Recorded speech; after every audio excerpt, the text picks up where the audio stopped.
Hi guys! Welcome back to my YouTube channel. My name is Marinel Flores, your sales consultant here at Mitsubishi Peak Motors, Jose Abad Santos, Tondo, Manila.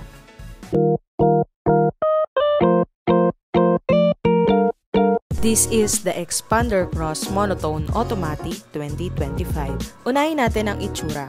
Kung titignan mo ang Expander Cross Monotone, makikita mo agad ang premium look nito. Ang front grille mas malaki at mas aggressive. At ang sleek LED headlights hindi lang maganda kundi functional din. Lahat ng mga linya at curves ay nagbibigay ng rugged yet modern appeal na perfect for both urban and outdoor adventures. Isa sa mga standout features ng Expander Cross Monotone ay ang front grille nito. Makikita natin na mas malaki at mas aggressive ang design kumpara sa regular na Expander. Ang blackout finish ng grille ay hindi lang nagbibigay ng premium look kundi tumutugma rin sa monotone theme ng sasakyan. Pagdating naman sa wheels, meron itong sukat na 17-inch alloy wheels. Ang matte black finish ng wheels ay nagbibigay ng rugged and sporty na look na tumutugma sa overall monotone theme ng sasakyan. Isa pa sa mga bagay na nagpa-improve sa overall driving experience ng Expander Cross Monotone ay ang kanyang suspension system. Sa front suspension, meron itong MacPherson strut coil and stabilizer bar, so makikita mo komportable pa rin ang ride kahit uneven yung kalsada. For the rear suspension, meron itong torsion beam system. Ang setup nito is tumutulong na magbigay ng smooth sa pagtakbo at stability, lalo na sa mga may karga o hindi pantay na daan. Ngayon, tignan naman natin ang likod ng Expander Cross Monotone. Ang design nito ay mas sporty kumpara sa regular na Expander. Isa sa mga pinaka-modern features ng Expander Cross Monotone ay ang kanyang LED rear taillights. At dahil nga LED na ang gamit, mas matipid ito sa energy at may longer lifespan kumpara sa traditional bulbs, kaya't mas practical din. At bukod pa doon, ang pagkakaroon ng LED taillights ay nagbibigay sa Expander Cross Monotone ng premium na look na tumutugma sa kanyang modern na design. Isa sa mga design highlights ng Expander Cross ay ang kanyang rear spoiler. Ang rear spoiler ay nagbibigay ng mas dynamic na character sa likod ng sasakyan. Hindi lang siya aesthetic feature kundi nakakatulong din sa aerodynamics, lalo na kapag mabilis yung takbo ng sasakyan. So pinipigilan nito ang air drag kaya mas stable at mas fuel efficient ang biyahe. Pagdating naman sa loob, ang Expander Cross Monotone ay puno ng convenience at comfort features. Pagdating naman dito sa dashboard, makikita mo ang perfect blend ng modern technology and comfort. Pagdating naman dito sa steering wheel ng ating Expander Cross Monotone, ay naka 4-spoke leather wrap na siya, so mas bago yung design niya. At nandito na rin yung mga controls para sa audio system, cruise control at pati na rin ang mga call buttons kung gusto mong mag hands-free habang nagmamaneho. Dito naman sa smartphone link display, ang 7-inch touchscreen display nito ay compatible with the Apple CarPlay and Android Auto.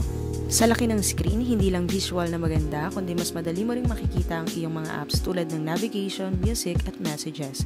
At lahat ng ito ay accessible sa isang click lang.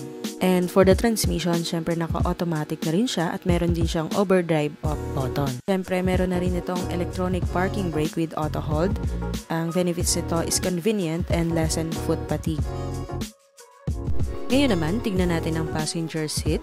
So, as you can see, maluwag at komportable ang upuan para sa mga pasahero.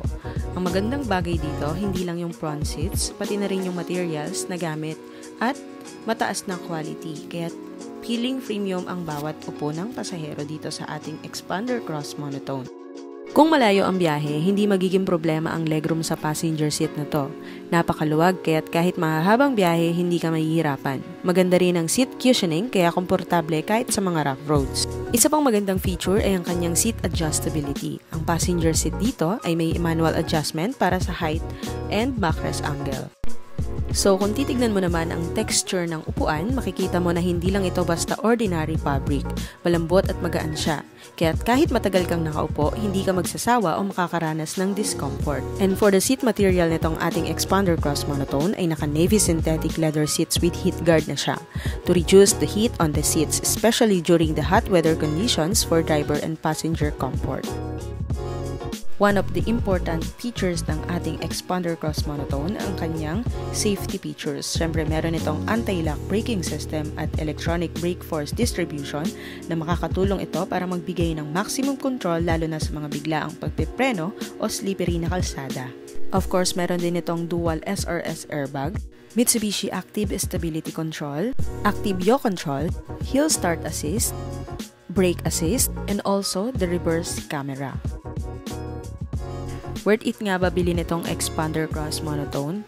Siyempre, una, sa kanyang design, makikita mong hindi ito basta-basta crossover. Ang sleek and rugged and combination nito, pati na rin ang monotone color scheme, ay talagang nagmumukhang premium at sophisticated. Kaya kung gusto mo ng sasakyan na talagang impressive, ito na yon. Sa presyo pa lang at lahat ng features, talagang worth it ang Expander Cross Monotone. Kung gusto mo ng reliable, comfortable at stylish na sasakyan, nandito na sa Expander Cross Monotone ang lahat ng hanap mo. So guys, ang SRP po nitong ating Monotone Expander Cross is 1,346,000 at ang kanyang down payment is for only 59,000 for BDO, BPI, RCBC, and Security Bank. And sa monthly naman itong ating Expander Cross Monotone for BDO, BPI, and Sterling Bank is for only 27,864. And for the other banks is 27,464. At guys, naka-free 1-month amortization din itong ating Expander Cross Monotone. So sa mga gusto pong mag-apply, pwede nyo po akong tawagan sa number ko po na nakalagay sa screen. At kung bibisita po kayo dito sa aming branch, dito lamang po kami sa Jose Abad Santos, Tondo, Manila. So guys, kung natapos nyo pong itong video na to, huwag nyo pong kalimutan na isubscribe po ang aking YouTube channel at i-click ang notification bell below para update ka sa aking mga susunod na videos.